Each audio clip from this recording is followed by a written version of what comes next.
10 năm trước, khi chuyên gia Tony Coffey lần đầu đến Việt Nam để đào tạo cứu hộ bãi biển tại Đà Nẵng, ông rất bất ngờ với con số trẻ em đuối nước mỗi năm ở đây. Ông cùng chị Trang Jenna đã khởi đầu với mục tiêu chia sẻ các kỹ năng phòng chống đuối nước đến các gia đình.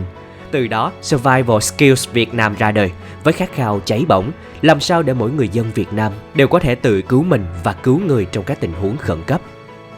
Chúng tôi bắt đầu từ những nguồn lực rất khiêm tốn, chủ yếu từ khoản tiết kiệm cá nhân của Tony và chị Trang, từ ngày nghỉ phép tích góp được nhờ làm ngoài giờ. Cũng vì nhận thức cộng đồng chưa cao, Survival Skills Việt Nam ít nhận được sự quan tâm của nhà tài trợ, nên mỗi bước đi đều là một thử thách lớn.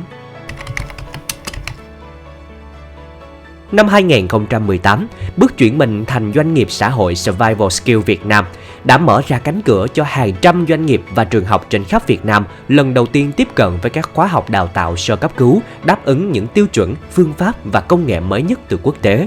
Sự tin tưởng của khách hàng đã tạo ra nguồn lực mạnh mẽ, cho phép Survival Skills Việt Nam đầu tư ngày càng nhiều vào giáo dục sơ cấp cứu cộng đồng, đặc biệt hướng tới những nhóm gặp khó khăn như trẻ em ở vùng sâu, vùng xa và cộng đồng người khuyết tật.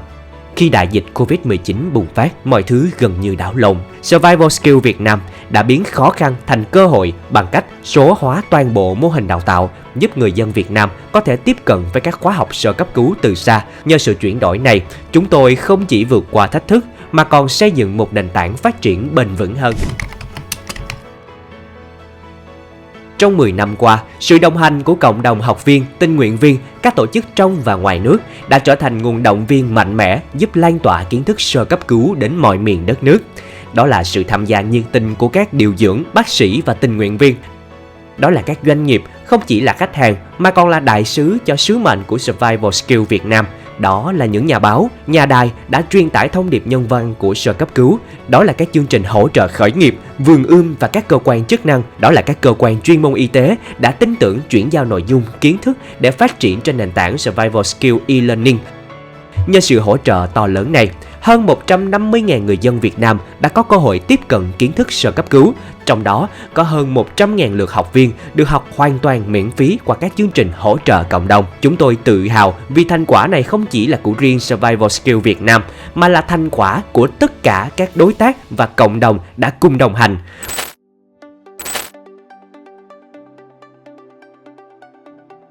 Survival Skills Việt Nam đã không ngừng cam kết đầu tư vào phát triển công nghệ số để mọi người dân Việt Nam đều có thể dễ dàng tiếp cận kiến thức sơ cấp cứu ở bất cứ nơi đâu, bất cứ lúc nào và hoàn toàn miễn phí. Với những video hướng dẫn chi tiết, tài liệu học tập phong phú cùng với các bài kiểm tra tương tác, việc học sơ cấp cứu giờ đây vừa dễ dàng, thú vị, vừa tiết kiệm thời gian thông qua hình thức học tập kết hợp trực tiếp và trực tuyến.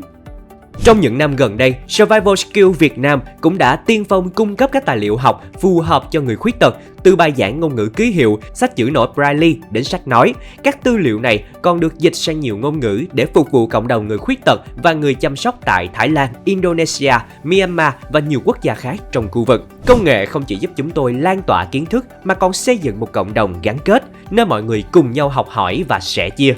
Tại Survival Skills Việt Nam, chúng tôi cam kết sẽ tiếp tục sáng tạo và ứng dụng những công nghệ tiên tiến nhất để nâng cao chất lượng đào tạo sơ cấp cứu, đưa kiến thức này đến gần hơn với mọi người Việt Nam và Đông Nam Á. Survival Skills Việt Nam áp dụng những phương pháp đào tạo tiên tiến như mô phỏng tình huống thực tế, giúp học viên trải nghiệm trực tiếp các tình huống khẩn cấp có thể gặp phải trong cuộc sống. Qua đó, học viên có cơ hội rèn luyện kỹ năng, phản xạ nhanh và tự tin ứng phó trong các trường hợp nguy cấp. Đã có nhiều học viên áp dụng thành công kỹ năng sơ cấp cứu trong thực tế, hỗ trợ các nạn nhân và thường xuyên được truyền thông nhắc đến. Với cách kết hợp các phương pháp đào tạo sáng tạo, Survival Skills Việt Nam mong muốn mỗi học viên không chỉ nắm vững kỹ năng sơ cấp cứu mà còn trở thành nguồn cảm hứng, góp phần lan tỏa kiến thức thiết yếu này đến cộng đồng. Chúng tôi không ngừng nỗ lực để mở rộng quy mô đào tạo và nâng cao chất lượng chương trình, hướng đến một tương lai nơi sơ cấp cứu trở thành kỹ năng quen thuộc trong mọi gia đình Việt Nam. Trong những năm tới, Survival Skills Việt Nam có kế hoạch phát triển đến nhiều tỉnh thành hơn để người dân khắp cả nước đều có cơ hội tiếp cận kiến thức sơ cấp cứu. Survival Skills Việt Nam mong rằng sẽ tiếp tục đóng góp vào việc nâng cao nhận thức về sơ cấp cứu vì một cộng đồng an toàn, khỏe mạnh hơn.